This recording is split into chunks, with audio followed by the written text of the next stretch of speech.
Gagawa tayo ngayon ng tinatawag na spirit art. Ito ay parang accident art na pamamaraan ng isang creative na pagpipinta. So gagamit tayo ng kandila, saka sasalabin natin yung papel.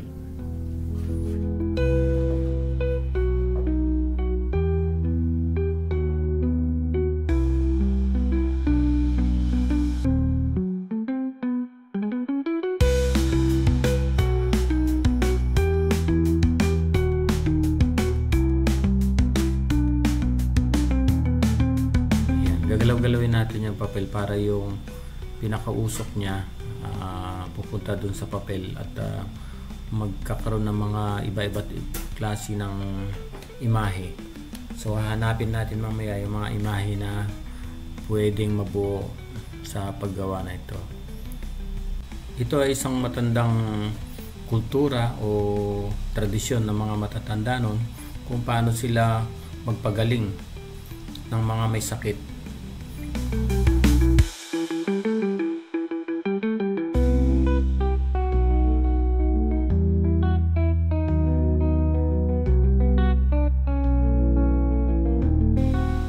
Ginagamit nila ito para makita kung saan nanggaling yung sakit ng isang tao.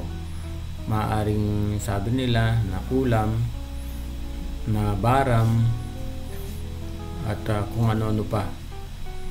So ito ay isang paraan ng paggagamot ng mga matatanda noon.